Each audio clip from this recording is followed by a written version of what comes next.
Video C plus plus programming के ऊपर रहने वाला है, जिसके अंदर हम 50 MCQ लेके आए हैं और उसको बहुत अच्छे से डिटेल में डिस्कशन करूंगा। मैं बता दूं, ये वीडियो उन सभी लोगों के लिए फायदेमंद है जो बीपीएससी, टीआरई, केबीएस, एनबीएस और यूजीसी नेट इस सब का कंप्यूटर विषय से अगर प्रिपरेशन कर रहे हैं तो आपके लिए वीडियो बहुत फायदेमंद रहेगा। तो आप वीडियो अंत तक देखें। देखिए दोस्तों, कुछ दिनों से वीडियो अपलोड नहीं हो रही थी, लेकिन अब कंटिन्यू हम वीडियो अपलोड करूंगा और अच्छे से आपकी पढ़ाई होगी। साथ में आपको टेस्ट सीरीज सब चीज देखने को आप मिलेगा, ठीक है, बैक टू बैक। तो चलिए आज के डिस्कशन को मैं स्टार्ट करता हूँ। इसमें प्रीवियस क्वेश्चन भी आपको देखने को मिलेंगे, माने बहुत अच्छे से देखने को मिलेंगे, बहुत फायदेमंद रहेगा। चलिए कंटिन्यू करते हैं वन बाय वन करके। देखिए पहला क्वेश्चन है, what happen if the following program is executed in C and C plus plus. माने ये प्रोग्राम है, इसको सी और सी प्लस प्लस में अगर हम एग्जीक्यूट करवाते हैं, दोनों प्रोग्रामिंग लैंग्वेज में, तो क्या रहने वाला है। तो यहां पर क्या लिखा है, हैश इंक्लूड, एक सेकंड रुझे, हाँ, hash include studio dot H. ये क्या है, ये आप जानते हैं, एक सेकेंड, ये आप जान रहे हैं कि hash include studio dot H ये एक हेडर फाइल है। ये क्या है, हेडर फाइल है। हेडर फाइल एक ऐसा मतलब फाइल टाइप का फाइल होता है जिसके अंदर डेफिनेशन डिफाइन होते हैं, डिस्क्रिप्शन, मतलब जैसे कोई भी फंक्शन हम यूज करते हैं, कोई भी कीवर्ड यूज कर रहे हैं, उसका मीनिंग मतलब उसके अंदर डिफाइन होता है स्टूडियो डॉट एच माने हेडर फाइल के अंदर। और हेडर फाइल का जो एक्सटेंशन होता है फाइल का, डॉट एच होता है, याद रखिएगा। Studio dot H standard input output के लिए यूज होता है और ये सी प्रोग्रामिंग का हेडर फाइल है। इसके अंदर प्रिंटफ, स्कैनफ का डेफिनेशन रखा हुआ है। तो ये हेडर फाइल है और उससे हेडर फाइल को हम लोग फाइल में जोड़ने के लिए इंक्लूड कीवर्ड लगाते हैं। लगा हुआ हैश इंक्लूड, मतलब ये जो सिंटेक्स है, hash include studio dot H, ये एक हेडर फाइल है। यहाँ पर क्या है, आईएनटी मेन वाइड, ये क्या है, फंक्शन है, मेन फंक्शन जहां से प्रोग्राम मेरा स्टार्ट करता है। तो यहाँ पर है क्या, मेन नाम का फंक्शन है जो आर्गुमेंट के रूप में कुछ लेता नहीं है और रिटर्न माने एग्जीक्यूट होने के बाद रिटर्न करता है, ठीक है, कोई भी इंटीजर वैल्यू रिटर्न करेगा। अब यहाँ पर आइए, नीचे क्या लिखा हुआ, आईएनटी न्यू इजकल टू 5, मतलब यहाँ पर एक वेरिएबल बनाया है न्यू नाम का और उसमें 5 रख दिया, ठीक है। और उसके बाद प्रिंटफ %d कॉमा देके न्यू, इस न्यू के प्रिंट करना चाह रहे हैं। तो अब देखिए, सबसे पहले अगर बात करें सी प्रोग्राम के अंदर, अगर ये सी प्रोग्रामिंग के अंदर अगर हम एग्जीक्यूट करवाए इस कोड को, तो क्या होगा, एक न्यू नाम का कीवर्ड बनाएगा। न्यू नाम का एक कीवर्ड नहीं, न्यू नाम का एक वेरिएबल बनाएगा, उसमें 5 रख देगा। किसी भी मेमोरी लोकेशन पर, मान लीजिए 1001 मेमोरी लोकेशन पर वो रख दिया। अब क्या हुआ, अगली बार प्रिंटफ से प्रिंट होता है, तो प्रिंट होने के बाद %d मतलब न्यू कीवर्ड, न्यू प्रिंट करेंगे तो न्यू के वैल्यू को प्रिंट कर दे, माने 5 को प्रिंट कर दे, मतलब सी प्रोग्रामिंग में 5 प्रिंट हो जाएगा। मतलब जब इस फाइल को हम डॉट सी सेव करेंगे, मान लीजिए फाइल का नाम है एबीसी, इस फाइल का नाम है एबीसी डॉट सी। अगर एबीसी डॉट सी से अगर इस फाइल को सेव करते हैं, एबीसी डॉट सी से अगर सेव करते हैं, तो क्या होगा, न्यू का जो वैल्यू है 5 उसको आउटपुट कर देगा, मतलब सी प्रोग्रामिंग में अच्छे से एग्जीक्यूट हो जाएगा। लेकिन जब इसी फाइल को हम abcd डॉट cpp सेव करते हैं, cpp सी प्लस प्लस के फाइल का एक्सटेंशन होता है, अगर उससे सेव करेंगे तब क्या होगा देखिएगा। तब इसको लाइन बाय लाइन जो कंपाइल हम करेंगे तो यहां पर आएगा, कहेगा क्या, न्यू जो है, न्यू कीवर्ड है, सी प्लस प्लस प्रोग्रामिंग के अंदर न्यू जो है कीवर्ड है, और कीवर्ड को हम वेरिएबल बना नहीं सकते, कीवर्ड को आइडेंटिफायर नहीं बना सकते हैं। आइडेंटिफायर के रूप में वेरिएबल भी होता है, फंक्शन की नेम भी होता है, क्लास भी होता है, सब चीज होता है, क्लास का नाम भी होता है। मतलब ये न्यू जो है ना, ये कीवर्ड है और इसको वेरिएबल बना नहीं सकते हैं, इसलिए सी प्लस प्लस प्रोग्रामिंग में एरर आ जाएगा और सी प्रोग्रामिंग में ये जो न्यू है ये कीवर्ड नहीं है, इसलिए एग्जीक्यूट कर जाएगा। तो आप देख लीजिए आंसर ऑप्शन नंबर ए में है, एरर इन सी, नहीं गलत है, सी में तो एरर नहीं आएगा, चलिए ऑप्शन ही होगा। Error in both C and C plus plus, ये भी गलत है क्योंकि सी में तो एग्जीक्यूट करेगा, सी प्लस प्लस में नहीं करेगा। आगे आते हैं, तो error in C plus plus and successful execution in C, सही बात है, माने ये जो ऑप्शन सी सही है, इसका करेक्ट है। मतलब सी प्लस प्लस प्रोग्रामिंग में एग्जीक्यूट कर, नहीं, सी प्लस प्लस प्रोग्रामिंग में ये एरर दे देगा क्योंकि न्यू कीवर्ड है, कीवर्ड को वेरिएबल नहीं बना सकते, इसलिए एरर दे देगा। और लेकिन सी प्रोग्रामिंग के अंदर ये सही सही सीधे सीधे एग्जीक्यूट करेगा और आउटपुट के रूप में 5 आ जाएगा। तो इसका आंसर हो जाएगा ऑप्शन नंबर सी। आगे बढ़ेंगे, क्वेश्चन नंबर 2 देखिए, what is inheritance in C plus plus. C plus plus में इनहेरिटेंस क्या है, इनहेरिटेंस एक ऐसा फीचर है जावा, जावा नहीं सी प्लस प्लस का ऑब्जेक्ट ओरिएंटेड प्रोग्रामिंग लैंग्वेज का एक फीचर है जो पहले से बना बनाए प्रॉपर्टी को एक्सेस करता है, यूज करता है, रीयूज करता है, उसी को हम लोग कहते हैं इनहेरिटेंस कहते हैं। जैसे यहाँ देखिए एक ए नाम का प्रॉपर्टी है जो पहले डिफाइन था और बी नाम का प्रॉपर्टी अब डिफाइन कर दिया किया गया है, लेकिन पहले से जो ए बना था उसके प्रॉपर्टी को हम बी में डायरेक्टली इनहेरिट कर लिए, डायरेक्ट उसको हम रीयूज कर लिए, इसी को हम इनहेरिटेंस कहते हैं। तो इनहेरिटेंस में होता क्या है, जो पहले प्रॉपर्टी बना है उसको हम लोग पेरेंट की प्रॉपर्टी बोलते हैं, उसको हम लोग बेस कहते हैं। माने अगर वो क्लास के फॉर्म में है तो बेस क्लास है, पेरेंट क्लास है, सुपर क्लास है।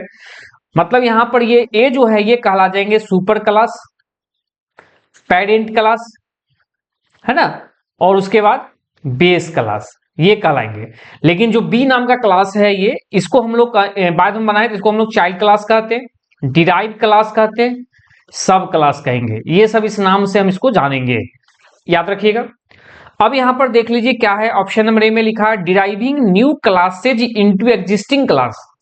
मतलब deriving new class from existing class, माने फ्रॉम माने एग्जिस्टिंग क्लास से एक नया क्लास डिराइव कर देना इनहेरिटेंस कहलाता है, और यही ऑप्शन सही भी है। आगे बढ़ेंगे, overloading of a class, overloading की बात आएगी तो फिर पॉलीमॉर्फिज्म हो जाएगी, ठीक है, फंक्शन ओवरलोडिंग, फंक्शन ओवरराइडिंग, ठीक है, ये चीज आगे बताएंगे हम। क्लास विद सेम नेम, अगर क्लास सेम नेम होगा तो फिर ये इनहेरिटेंस में ये सब बात नहीं होती। Wrapping of data into a single class, ये भी नहीं है। माने इसका ऑप्शन नंबर ए कहलाएंगे कि जो एग्जिस्टिंग क्लास है, माने यहाँ पर ए नाम का क्लास एग्जिस्टिंग है जो पहले से बना हुआ है, और उससे बी नाम के क्लास को डिराइव करके बना लिए, तो ये डिराइव क्लास कहलाएंगे। तो ये एक चीज इनहेरिटेंस कहलाता है, तो ऑप्शन नंबर बी हो जाएगा। आगे बढ़ेंगे, क्वेश्चन नंबर 3 देखिए, which of the following constructor are provided by C plus plus compiler if not defined in a class. अगर क्लास के अंदर माने कंपाइलर डिफाइनिंग कंस्ट्रक्टर डिफाइनिंग करते हैं तो कंपाइलर वहां पर क्या करेगा, ठीक है, समझिए। पहले सबसे पहले हम बात करते हैं, क्योंकि देखिए क्वेश्चन को हम पूरा डिटेल में बताएंगे, आप समझते चलिएगा। सबसे पहले बात करते हैं कंस्ट्रक्टर का। तो कंस्ट्रक्टर एक स्पेशल मेंबर फंक्शन होता है, कंस्ट्रक्टर एक स्पेशल मेंबर फंक्शन होता है जिसको हम कॉल नहीं करना पड़ता है, वो ऑटोमेटिक कॉल होता है। मतलब जिस समय ऑब्जेक्ट बनना होता है किसी क्लास का तो उस समय वो ऑटोमेटिक कॉल हो जाता है। कंस्ट्रक्टर का उपयोग क्यों करते हैं, यूज क्यों करते हैं, कंस्ट्रक्टर के अंदर, क्लास के अंदर जो प्राइवेट डेटा मेंबर है उसको इनिशियलाइज करने के लिए कंस्ट्रक्टर यूज करते हैं, और कंस्ट्रक्टर मेमोरी देने का भी काम करता है उस क्लास को। आगे बढ़ेंगे, जब ऑब्जेक्ट बनता है तो उसमें वो मेमोरी प्रोवाइड करता है, इनिशियलाइजेशन की प्रक्रिया होती है कंस्ट्रक्टर से।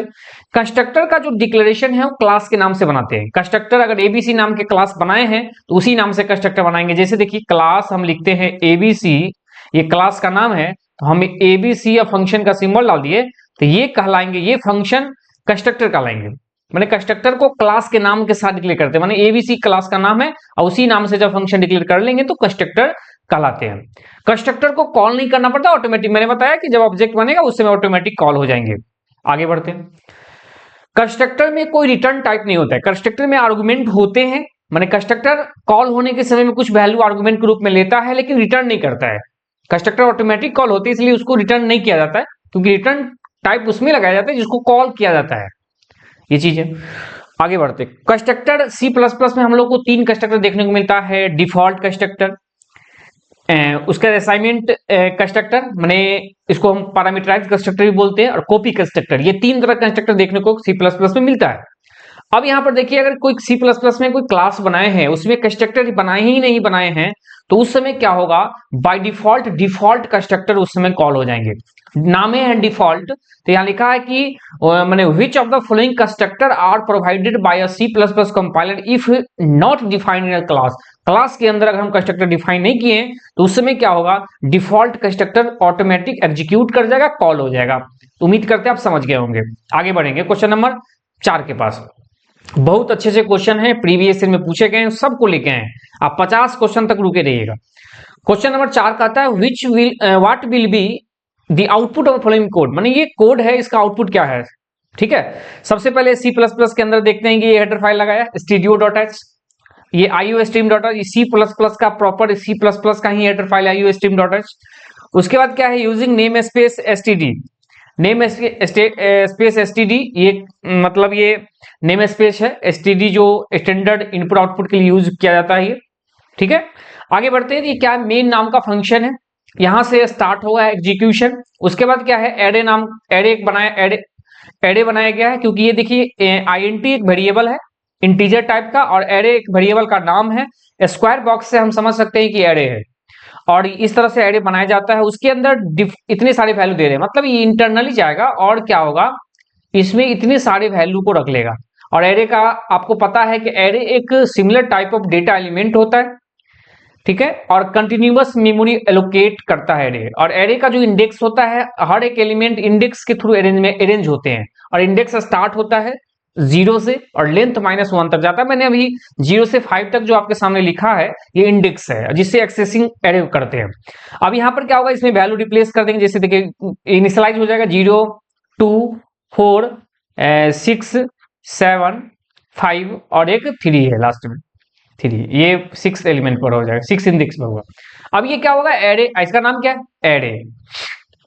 एरे का अगर फर्स्ट एलिमेंट 1001 लोकेशन पर है तो अगला 1002 हो जाएगा, अगला 1003 हो जाएगा, इस तरह से होते जाएगा।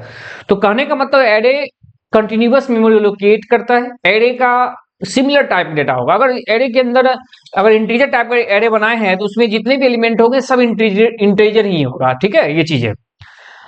उसके बाद इंडेक्स स्टार्ट करेगा 0 से लेंथ -1 तक जाता है, ये सब बात है। आगे बढ़ते हैं। आगे क्या है कि एक एन नाम का वेरिएबल बनाया है। ठीक है, एन नाम का वेरिएबल आया और एक रिजल्ट नाम का वेरिएबल बनाया। ठीक है, देखिए रिजल्ट नाम के वेरिएबल के अंदर 0 डाल दिया गया है। आगे बढ़ते हैं, एन में डाल दिया 0, माने एन में 0 आ गया। अब क्या है, चेक कर रहा है 0 छोटा है 8 से, क्या 0 8 से छोटा है, एकदम सही है। नीचे आएगा तो क्या लिखा हुआ है, रिजल्ट प्लस, ये क्या है, ये आप समझ सकते हैं, ये असाइनमेंट ऑपरेटर, इसको हम प्लस इजकल टू लिखा हुआ है, असाइनमेंट ऑपरेटर है, असाइन करने काम करता है। मतलब ये प्लस इजकल टू क्या करता है, देखिए जैसे अगर हम लिखते हैं x में 5 डाल दिए, हम लिखते हैं कि x प्लस इजकल टू 6, इसका मतलब क्या होता है, x का जो वैल्यू है उसके साथ प्लस करो 6 को और जो रिजल्ट आएगा उसको इक्वल टू के माध्यम से फिर x में रख दो। माने इसका मतलब ये हो गया कि x बराबर x प्लस 6, मतलब जो हम इसको इस तरह से लिखते थे उसको शॉर्ट लिखने का ही तरीका है, याद रखिएगा। तो ये क्या करेगा, एरे के एन में क्या है 0, एरे के 0 में क्या है, 0th इंडेक्स पर क्या है 0 है। अब इस 0 को क्या किया, रिजल्ट में डाल दिया, रिजल्ट में है क्या 0 को 0 में जोड़ दिया तो 0 ही आएगा, चलिए 0 कर दिया। अब लूप है, ये लूप फॉर एक लूप है तो ये रिपीट होगा। ठीक है, रिपीट होगा तो एन का वैल्यू बढ़ के हो जाएगा 1, चलिए 1 हो गया। अब चेक करेगा 1 छोटा, इस लाइन से 1 छोटा है 8 से, माने 1 8 से छोटा है, कंडीशन ट्रू। नीचे आएगा तो क्या लिखा कि एरे के एन में आप देखिए क्या है 0 नहीं हो गया, एन में 1 है तो 1 है, तो एरे के 1th इंडेक्स पर क्या है 2 नाम के वैल्यू है, एरे के 1th इंडेक्स पर 2 नाम के वैल्यू है। अब इसको क्या करेगा, जोड़ देगा रिजल्ट के साथ, रिजल्ट के साथ जोड़ेगा तो रिजल्ट में क्या है 0 को 2 से जोड़ेंगे तो हो जाएगा 2 और 2 को फिर जो रिजल्ट आएगा उसको फिर वापस क्या करना है, रिजल्ट में ही रखना है। मैंने अभी जस्ट समझाया ये क्या है। तो यहां पर क्या होगा, 0 से हटा के रिजल्ट में क्या आ गया 2 आ गया। लूप है तो रिपीट होगा, रिपीट होने के बाद क्या एन का वैल्यू प्लस प्लस हो जाएगा, ये प्लस प्लस है तो एन का वैल्यू बढ़ के हो जाएगा 2 हो गया। चेक करेगा 2 छोटा है 8 से, मतलब 2 लेस देन 8, कंडीशन ट्रू है। नीचे आएगा एरे के 2 पर क्या है, एरे के दूसरे इंडेक्स पर क्या है 4 है, उसको क्या करेगा जोड़ देगा रिजल्ट के साथ, रिजल्ट में क्या है 2 है और 2 को 2 के साथ जोड़ेगा, 2 2 जा 4 हो जाएगा तो यहाँ 4 आ जाएगा। अब इसी तरह ये लूप चलते जाएगा और ये जब एन का वैल्यू 8 हो जाएगा तो वो लूप कंडीशन खत्म कर देगा। मतलब सीधा सीधा हम समझते हैं कि होगा क्या, ये सारे एलिमेंट को ऐड करके जो रिजल्ट होगा उसको दे देगा। मतलब 0 2 2 2 4 माने 2 में 4 जो 6 6 6 12 12 7 19 19 5 24 3 27, मतलब इसका रिजल्ट जो है 27 होगा। मतलब ये लूप रिपीट होते जाएगा और अंतिम इंडेक्स तक जाके और उसके एलिमेंट को जोड़ देगा। मतलब इसका आंसर हो जाएगा option number B. Option number 5 देखिए, how structure and classes is in C++ पर डिफर, मतलब स्ट्रक्चर और क्लास एक दूसरे से डिफर क्या है। देखिए स्ट्रक्चर और क्लास दोनों एक ब्लॉक है जिसके अंदर डेटा मेंबर और मेंबर फंक्शन डिफाइन करते हैं। क्लास में ये जो क्लास है ना, इसके अंदर डेटा मेंबर फंक्शन डिफाइन होता है। स्ट्रक्चर के अंदर डेटा मेंबर डिफाइन करने के लिए यूज करते हैं। क्लास को बनाने के लिए क्लास नाम का कीवर्ड लगाते हैं, स्ट्रक्चर बनाने के लिए स्ट्रक्चर नाम का कीवर्ड लगाते हैं। ये चीज हो गया। क्लास के अंदर जितने भी मेंबर होंगे बाय डिफॉल्ट जो होता है ना प्राइवेट होंगे। क्लास के अंदर जितने भी मेंबर होंगे बाय डिफॉल्ट प्राइवेट होंगे, लेकिन स्ट्रक्चर के अंदर जितने भी मेंबर होगा बाय डिफॉल्ट पब्लिक होंगे। यही अंतर है मेन। और एक और अंतर है कि क्लास बनाने क्लास नामक कीवर्ड, स्ट्रक्चर बनाने के स्ट्रक्ट नाम का कीवर्ड लगाते हैं। तो चलिए इसका आंसर देख लीजिए। Structure by default hide every member where as class do not, ये चीज रॉन्ग है। In structure member are public by default, लिखा भी है। स्ट्रक्चर का जो मेंबर है बाय डिफॉल्ट पब्लिक होता है, एकदम सही है। वेयर है जबकि in classes they are private by default, अगर क्लास जो है ना बाय डिफॉल्ट प्राइवेट होंगे तो ये ऑप्शन सही है। मतलब इस क्वेश्चन का आंसर रहने वाला है ऑप्शन नंबर बी। मैं आगे नहीं पढ़ूंगा, मैंने आंसर मिल चुका है। आगे बढ़ेंगे। क्वेश्चन नंबर 6 देखिए। What happen if the following program execute in C and C plus, मतलब ये कोड है, इसको सी और सी प्लस प्लस में जब हम रन करेंगे तो क्या आउटपुट आने वाला है। ठीक है, देखिए अब यहां पर क्या हुआ कि ये हेडर फाइल लगाया है, इस लाइन से आप समझ रहे हैं। ये क्या मेन यानी एक फंक्शन बनाया है, ये यूजर डिफाइंड फंक्शन है। FUNC नाम का फंक्स नाम का एक यूजर डिफाइंड फंक्शन बनाया है जो आर्गुमेंट के रूप में वॉइड ले रहा है, रिटर्न टाइप में भी वॉइड ले रहा है। मतलब नो आर्गुमेंट नो रिटर्न, मतलब ना कुछ ले रहा है ना कुछ दे रहा है। और इसके अंदर क्या किया, प्रिंटफ माने फंक्शन डिफाइन करके उसमें हेलो डाल दिया। एक बार जान लीजिए, फंक्शन एक ब्लॉक ऑफ कोड होता है जिसको एक बार हम डिक्लेयर करते हैं, मल्टीपल नंबर ऑफ टाइम उसको हम कॉल करेंगे, वो एग्जीक्यूट करता है। ये फंक्शन की कहानी है। जैसे यहां देखिए क्या हुआ, मेन फंक्शन से कोई भी प्रोग्राम मेन फंक्शन से शुरू होता है, तो ये प्रोग्राम क्या होगा, मेन फंक्शन से शुरू होगा। और स्टार्ट हुआ, क्या लिखा हुआ FUNC, मतलब ये FUNC जो लिखा हुआ ब्रैकेट दे दिया, तो ये क्या होगा, फंक्शन कॉल हो जाएगा। यहाँ पर देखिए FUNC ब्रैकेट, मतलब ये आर्गुमेंट में कुछ नहीं है, उसे भी व्हाइट लिखा हुआ है, इसका मतलब कुछ नहीं, वो आर्गुमेंट में कुछ लेगा ही नहीं फंक्शन।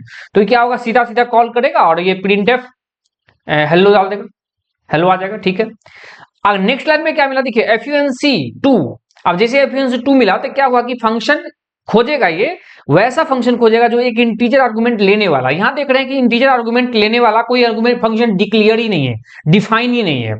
तो फंक्शन FUNC माने जो फंक्शन है वो 2, मतलब एक इंटीजर आर्गुमेंट का जो फंक्शन है वो डिफाइन ही नहीं है, मतलब ये कोड में एरर आ जाएगा।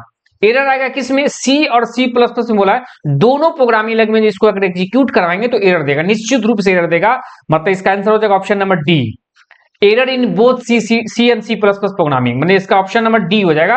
मतलब दोनों कोड में एरर आ जाएगा, और एरर क्यों आएगा वो उसके बारे में कहानी बताया। मतलब अगर यहीं पर इसी को एरर नहीं लाना रहता तो हम इसको कैसे करते, वाइड FUNC और INT X कर देते रहते, और यहां पर हम जो भी लिख देते मान लीजिए, तो भी तब एरर नहीं देता, क्योंकि ये फंक्शन FUNC नाम का फंक्शन नाम का जो है फंक्शन है, और वो 2 नाम का एक इंटीजर आर्गुमेंट ले रहा है। देखिए आप ये फंक्शन में देखिए 2 नाम का एक आर्गुमेंट वो x नाम के वेरिएबल में रख लेगा और फिर वो एग्जीक्यूट करे। मतलब अगर ये फंक्शन डिफाइन होता तो कोई एरर नहीं आता, दोनों प्रोग्रामिंग में कोई एरर नहीं आता, लेकिन नहीं डिफाइन होने की वजह से इसमें एरर आ जाएगा। उम्मीद करते हैं आप समझ गए होंगे। आगे बढ़ेंगे क्वेश्चन नंबर 7 के पास। कुछ क्वेश्चन इजी भी मिलेंगे, कुछ क्वेश्चन थोड़ा हार्ड मिलेंगे, कॉम्प्लेक्स मिलेंगे, सब चीज मिलेंगे, ध्यान लगे रहिएगा। क्वेश्चन नंबर 7 कहता है सी प्लस प्लस में सिंगल लाइन कमेंट। देखिए कमेंट एक ऐसा स्टेटमेंट होता है जिसको कंपाइलर एग्जीक्यूट नहीं करता है। और कमेंट का उपयोग क्यों करते हैं, यूज क्यों करते हैं, कमेंट का यूज करते हैं यूजर को हिंट करने के लिए, हिंट डालने के लिए, जो प्रोग्रामर है वो हिंट देने के लिए। ठीक है, एक प्रोग्रामर दूसरे को भी, मैंने किस कोड का क्या मतलब है, क्या चीज है, उसको हिंट करने के लिए कमेंट बनाया जाता है। कमेंट दो तरह का देखने को मिलता है सी और सी प्लस प्लस के अंदर, जावा के अंदर भी। मल्टी लाइन कमेंट ये वाला होता है, जैसे फॉरवर्ड स्लैश स्टार लगा के, इसमें हम लोग ये मल्टी लाइन कमेंट बनाते हैं, ये मल्टी लाइन कमेंट कहलाएंगे। सिंगल लाइन सीधा सीधा डबल स्लैश लगा देंगे, फॉरवर्ड स्लैश अगर डबल लगाते हैं तो सिंगल लाइन कहलाएंगे। यहाँ सिंगल लाइन पूछा भी है, ये सी ऑप्शन हो जाएगा। ठीक है, और ये मल्टी लाइन पूछता तो ऑप्शन नंबर ए हो जाता। और अगर पूछता कि HTML में आपका कमेंट बनाने के लिए, तो HTML में कमेंट बनाने के लिए HTML का कमेंट है, HTML कमेंट, सब जान जाइएगा। और ये हैश लिखा हुआ ये भी कमेंट है, ये पाइथन का कमेंट है। ये पाइथन के अंदर अगर हम कमेंट बनाना होता है तो हम लोग हैश सिंबल के साथ लिखते हैं। तो ये सारे ऑप्शन बता दिए। आगे बढ़ेंगे, क्वेश्चन नंबर 8 देखिए। सी प्लस प्लस में हेडर फाइल शामिल करने के लिए कौन सा ड्राइव यूज करते हैं, डायरेक्टरी यूज करते हैं। तो सीधा बता दिए, मैं हेडर फाइल लगाना था हैश इंक्लूड लगाते हैं, मैंने बताया hash include stdio.h, conio.h, iostream.h, math.h, जो भी लगाना हो तो वहां पर हैश इंक्लूड हम लोग को उपयोग करना पड़ेगा, जो ऑप्शन नंबर सी में है।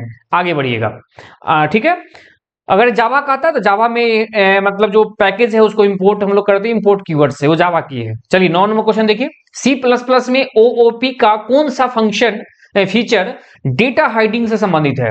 मतलब सी प्लस प्लस में अगर ऑब्जेक्ट ओरिएंटेड प्रोग्रामिंग लैंग्वेज का अगर कौन सा फीचर है, माने गुण है जो डेटा हाइडिंग करता है, डेटा को छुपाता है, तो वो करता है इनकैप्सुलेशन। इनकैप्सुलेट होना, डेटा को छुपाना, हाइड करना, प्राइवेट करके रखना, वो इनकैप्सुलेशन फीचर देता है। जो बाय डिफॉल्ट क्लास है उसके अंदर जो इनकैप्सुलेशन का जो फीचर देखने को मिलता है क्लास के अंदर देखने को मिलता है, क्योंकि क्लास के अंदर जो बाय डिफॉल्ट उसके मेंबर होते हैं प्राइवेट होते हैं, हाइड होता है, उसको आउटसाइड एक्सेस नहीं कर सकते हैं, जब तक पब्लिक नहीं आउटसाइड एक्सेस नहीं कर सकते हैं। तो ये feature object oriented programming language में इनकैप्सुलेशन ला के देता है। तो इसका आंसर हो जाएगा ऑप्शन नंबर सी। एक है एब्स्ट्रैक्शन। एब्स्ट्रैक्ट का मतलब होता है कि हाइड करके रखना, लेकिन जिस चीज का जरूरत पड़े उसको पब्लिक करके दे देना, ये एब्स्ट्रैक्शन कहा जाता है। मतलब जिसका जरूरत पड़ेगा उसको पब्लिक करके दे देना, ये एब्स्ट्रैक्शन कहलाता है, याद रखिएगा। इसका मतलब ही हाइड होता है, लेकिन जिसकी जरूरत पड़ेगा उतना ही को हाइड पब्लिक करके रखेंगे, बाकी को प्राइवेट करके रखेंगे, ये फीचर एब्स्ट्रैक्शन कहलाता है। उसके बाद इनहेरिटेंस क्या कहता है, पहले से बने बने प्रॉपर्टी को न्यूली प्रॉपर्टी के अंदर हमें एक्सेस करना हो तो उसके लिए इनहेरिटेंस कहते हैं, मैंने बताया था अभी। और पॉलीमॉर्फिज्म मतलब कोई भी चीज मल्टीपुल सेम नाम से मल्टीपुल चीज, मल्टीपुल डेफिनेशन डिफाइन करेंगे, सेम नाम से मल्टीपुल डेफिनेशन डिफाइन करेंगे तो वो कहलाएगा पॉलीमॉर्फिज्म कहलाएंगे। याद रखिएगा, जैसे अगर मान लीजिए कि चार फंक्शन बनाते हैं, चारों फंक्शन सो नाम से बनाते हैं, वाइड सो माने number of argument, type of argument से एक दूसरे को अलग अलग कर देते हैं, लेकिन सारा फंक्शन सेम नाम का है। एक पॉलीमॉर्फिज्म का ही एग्जांपल है। जैसे कंस्ट्रक्टर भी बनाते हैं, मान लीजिए कंस्ट्रक्टर सब क्लास के नाम से ही होता है, लेकिन हम तीन कंस्ट्रक्टर बना लिए, एक डिफॉल्ट, एक पैरामीटराइज, एक कॉपी कंस्ट्रक्टर डाल लिए, कि तीनों फंक्शन का तीनों कंस्ट्रक्टर का जो नाम है वो सेम ही हो गया। तो यहां पर भी कंस्ट्रक्टर के केस में भी अगर तीनों कंस्ट्रक्टर एक साथ डिक्लेयर करते हैं क्लास के अंदर, तो वहां पर भी हम लोग को पॉलीमॉर्फिज्म देखने को मिलता है। उम्मीद करते हैं आप समझ गए होंगे। क्वेश्चन नंबर 9 मैं आगे बढ़ूंगा क्वेश्चन नंबर 10 के पास। सी प्लस प्लस में क्लास का ऑब्जेक्ट कैसे बनाया जाता है, देखो सीधा बात है, क्लास का ऑब्जेक्ट अगर सीधे बनाना है क्लास का नाम लिखेंगे। जैसे मान लीजिए क्लास एबीसी लिख दिए, ये क्लास हो गया, मेन फंक्शन हम आ गए आईएनटी मेन, इसके अंदर हम क्या करते हैं उसका ऑब्जेक्ट बनाएंगे, तो लिखेंगे एबीसी ऑब्जेक्ट बनाएंगे, चाहे उसको हम इंस्टांस कहते हैं, instance of class is called object. तो यहाँ पर क्या किए, क्लास का नाम लिख के और उसके बाद डिफरेंस वेरिएबल दे देंगे, तो वही ऑब्जेक्ट माने ये ऑब्जेक्ट कहलाएगा। तो यहाँ देख लीजिए क्लास ओबीजे, एक क्लास कीवर्ड लगा दिया, कीवर्ड नहीं लगाएंगे, गलत हो गया ये। ऑब्जेक्ट क्लास क्या लिख दिया, हाँ ये सही, ऑप्शन नंबर सी सही है। क्लास का नाम लिखेंगे और ओबीजी लिखेंगे, मैंने क्लास का नाम मैंने एबीसी लिखा, उसका ऑब्जेक्ट का नाम लिखिए A1 B1 C1 T XYZ कुछ भी लिख सकते हैं। वो एक आइडेंटिफायर के फॉर्म रूल को फॉलो करेगा। आइडेंटिफायर का आइडेंटिफायर किसको बोलते हैं, मतलब जिससे हम आइडेंटिफाई करते हैं, ऑब्जेक्ट को ही आइडेंटिफाई करना है। तो आइडेंटिफायर का रूल है कि पहला लेटर अल्फाबेट होना चाहिए, स्पेशल सिंबल यूज नहीं करते हैं, सिर्फ अंडरस्कोर को छोड़ के, ये चीज है। किसी भी आइडेंटिफायर के बीच में हम लोग स्पेस नहीं देते हैं, कीवर्ड यूज नहीं कर सकते, ये सब बात है। तो वो आइडेंटिफायर का रूल ये आपके ऑब्जेक्ट में फॉलो होगा। तो इसका आंसर हो जाएगा ऑप्शन नंबर सी। आगे बढ़ेंगे question number 11, C plus plus में डिफॉल्ट एक्सेस स्पेसिफायर क्या है। तो सी प्लस प्लस में अगर डिफॉल्ट एक्सेस स्पेसिफायर देखा जाए तो प्राइवेट है। Default by default to C plus plus में जो क्लास है वो प्राइवेट होते हैं, याद रखिएगा अच्छे से। आगे बढ़ेंगे क्वेश्चन नंबर 12, एक बात पीछे आते हैं। तो तीन तरह का हम लोग को एक्सेस स्पेसिफायर सी प्लस में देखा जाता है, ये प्रीवियस क्वेश्चन में पूछा हुआ है। पब्लिक, प्राइवेट, प्रोटेक्टेड, ये तीन तरह का आपको दिख रहा है, पब्लिक, प्राइवेट और प्रोटेक्टेड, ये तीन तरह का स्पेसिफायर सी प्लस में देखने को मिलता है। लेकिन यहाँ पूछा है डिफॉल्ट एक्सेस स्पेसिफायर कौन है, तो वो प्राइवेट होगा। आगे बढ़ेंगे क्वेश्चन नंबर 12 के पास आ जाएंगे। सी प्लस प्लस में वर्चुअल कीवर्ड किसके लिए उपयोग होता है। देखिए वर्चुअल कीवर्ड जो है ना, ये होता है पॉलीमॉर्फिज्म के केस में देखने को मिलता है। आपको समझ लीजिए पॉलीमॉर्फिज्म, पॉली का मतलब मल्टीपुल होता है, मॉर्फिज्म का मतलब रूप होता है, माने कोई भी चीज मल्टीपुल फॉर्म में आ जाए, माने सेम नेम से मल्टीपुल डेफिनेशन डिफाइन हो, तो वो कहलाता है पॉलीमॉर्फिज्म कहलाता है। पॉलीमॉर्फिज्म तीन तरह का दो तरह का देखने को मिलता है, जैसे compile time polymorphism, compile time polymorphism, CTM माने सी माने कंपाइल टाइम पॉलीमॉर्फिज्म, एक होता है रन टाइम पॉलीमॉर्फिज्म। CRTP माने run time polymorphism. Compile time polymorphism में हम लोग को देखने को मिलता है function overloading, function overloading, overloading ये देखने को मिलता है कहां पर, कंपाइल टाइम पॉलीमॉर्फिज्म में। और यहां पर बात करेंगे रन टाइम पॉलीमॉर्फिज्म को, तो इसमें हमको देखने को मिलता है फंक्शन ओवरराइडिंग, फंक्शन ओवरराइडिंग या मेथड ओवरराइडिंग, ओवरराइडिंग देखने को मिलता है, ओवरराइडिंग या वर्चुअल फंक्शन, या वर्चुअल फंक्शन। ये वर्चुअल फंक्शन भी रन टाइम पॉलीमॉर्फिज्म का पार्ट है, याद रखिएगा। तो यहां पर है वर्चुअल कीवर्ड का यूज करते हैं हम लोग रन टाइम पॉलीमॉर्फिज्म के लिए, ऑप्शन नंबर सी सही होगा। लेकिन एक बात जान लीजिए कि वर्चुअल कीवर्ड लगाते क्यों हैं, कि जब भी कभी भी इनहेरिटेंस के केस में पेरेंट और चाइल्ड क्लास के अंदर सेम प्रॉपर्टी डिक्लेयर कर देते हैं अगर हम, तो उस समय क्या होता है कि चाइल्ड पेरेंट का प्रॉपर्टी हाइड माने ओवरराइड कर जाता है चाइल्ड के प्रॉपर्टी से।